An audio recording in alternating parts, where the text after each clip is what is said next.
안녕하세요. 저는 이대서울병원 이비인후과 배정호입니다. 코 질환을 보고 있고요. 부비동염이나 코막힘, 요즘에는 수면무호흡증 환자도 많이 보고 있습니다. 먼저 무호흡은 10초 이상 호흡이 멈추거나 호흡이 약해져 산소 공급이 떨어지는 현상을 말합니다. 수면무호흡증은 흔히 심한 코골이와 동반되며 숙면을 방해해 낮 동안 졸음, 집중력 저하, 자고 일어났을 때 두통 등을 유발합니다. 정상 성인의 경우에도 깊은 수면 중 시간당 5번 정도의 무호흡은 발생할 수 있습니다. 하지만 그 이상의 무호흡 혹은 저호흡이 계속 반복된다면 수면무호흡증이라고 진단합니다. 우선 수면무호흡 중에서 폐쇄성 수면무호흡, 코부터 목, 인두부의 기도가 좁아지거나 막혀서 발생하는 경우가 약 90%를 차지합니다. 그 외에 뇌에서 호흡 전달이 원활하지 않아 발생하는 중추성 수면무호흡, 그리고 중추성과 폐쇄성이 혼합되어 발생하는 경우 등이 있습니다. 폐쇄성 수면무호흡증의 원인만 보자면은 턱이 작거나 아니면 목이 작게 타고난 경우가 많이 있고요. 편도나 연구개 혹은 혀가 커져서 기도를 막는 경우, 코부터 너무 막혀가지고 공기 흐름이 막히는 경우 등이 있을 수 있습니다. 물론 과체중, 지나친 음주, 전신질환 등이 원인이 되기도 합니다. 그리고 가장 기본적으로 우리가 나이가 들면서 기도 주변 근육의 탄력이 약해져 젊었을 때는 없었던 코골이와 폐쇄성 무호흡이 흔히 발생하게 됩니다.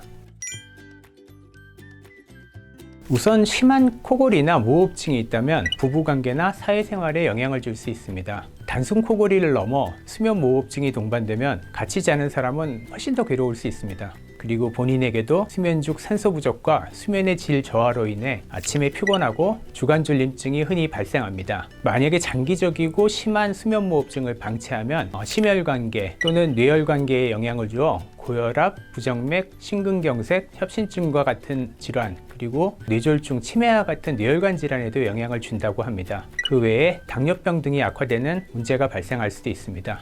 만성 피로, 집중력 저하, 우울증 등의 정신적인 문제도 발생할 수 있습니다.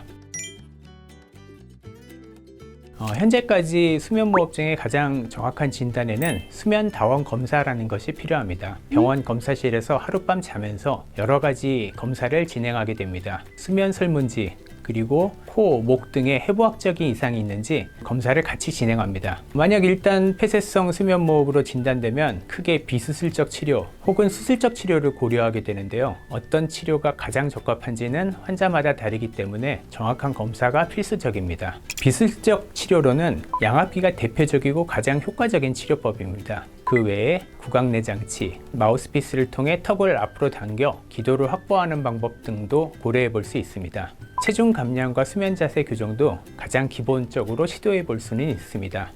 옆으로 자는 게 일부분 도움이 될 수도 있습니다. 그 다음 수술적 치료로는 코가 많이 막혀 있는 경우는 비중격, 하비갑계 혹은 부비동 내시경 수술이 도움이 될 수 있고 구개인두 성형술이나 설궁부 축소술 등의 목 부분 수술을 고려할 수 있습니다. 다시 말씀드리지만 적절한 치료가 꼭 필요한 중등도 이상의 수면무호흡에서 정확한 진단이 적절한 치료 방법을 결정하는 데 가장 중요합니다. 폐쇄성 수면무호흡은 기도의 탄력이 떨어지면서 발생하기 때문에 나이가 들수록 체중을 관리하고 꾸준히 운동하여 기도의 탄력을 유지하는 것이 중요합니다. 또한 금주, 특히 취침 전에 알코올을 많이 마시면 폐쇄성 무호흡을 유발시킬 수 있기 때문에 피하는 것이 좋습니다. 또한 규칙적인 수면 습관을 지키는 것도 중요합니다. 수면무호흡증을 어떤 증상이나 신호로 알 수 있을까요? 우선적으로는 같이 자는 동반자가 발견하는 경우가 많은데요. 심한 코골이가 있으면서 수면 중에 무호흡을 목격하거나 아니면 본인은 아침에 두통이 있고 낮 동안 졸음이 심하다면 수면 무호흡을 의심할 수 있습니다. 요즘에는 스마트워치나 앱을 활용한 수면 모니터링이 보조적으로 도움이 될 수 있지만 정확한 진단을 위해서는 수면 다원 검사를 받아야 합니다. 수면무호흡증 수술 후 재발할 수도 있나요?